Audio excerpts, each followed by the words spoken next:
qu'est-ce qu'un centre de service? Un centre de service, selon la définition utile, c'est un centre de contact unique entre les services d'un fournisseur et les utilisateurs de ces services. Donc un centre de service va gérer les incidents, les demandes de service et les communications avec les utilisateurs. Dans le sens OSE du terme, le centre de service OSE reprend toutes ces caractéristiques-là. Mais en complément, il gère également une base de connaissances à destination des utilisateurs à laquelle ils ont accès via leur profil OSE et également donc, les communications avec les utilisateurs dans le cadre des traitements des tickets, mais également les communications d'informations, notamment via l'envoi des notes de version par exemple, les informant des correctifs et des nouveautés déployées sur le produit.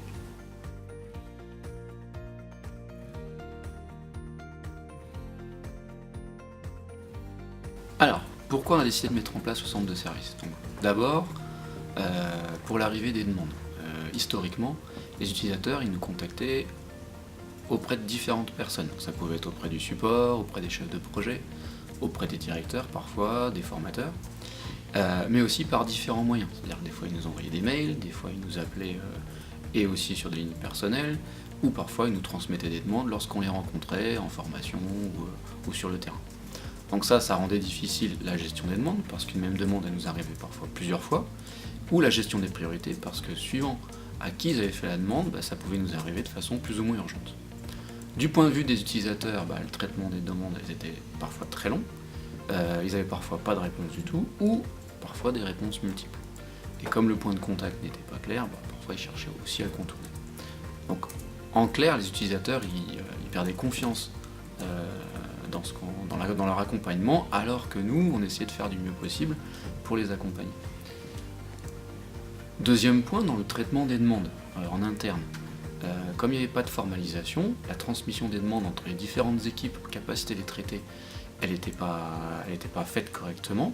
Du coup, il y avait des difficultés à pouvoir reproduire ce que l'utilisateur nous signalait.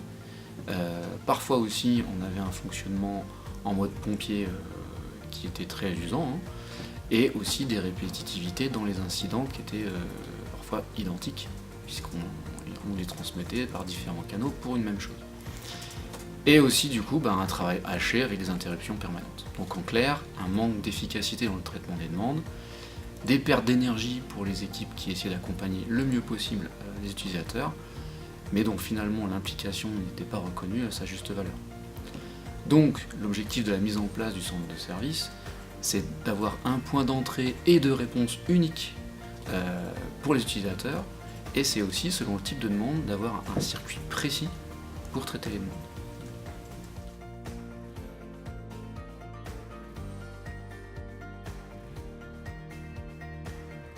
Donc, quels ont été les résultats suite à la mise en place du centre de service? Donc, le centre de service nous a permis de centraliser les demandes et ainsi d'avoir une meilleure priorisation des demandes et de traiter les plus urgentes d'abord, d'améliorer la traçabilité des demandes jusqu'à leur résolution et d'avoir plus de réactivité dans les réponses.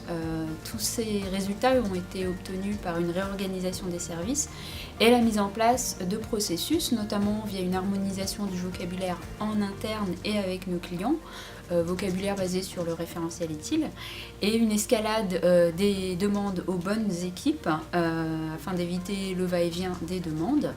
Et on a fait en sorte que l'utilisateur obtienne forcément une réponse à sa demande. Et l'effet du centre de service a été immédiat.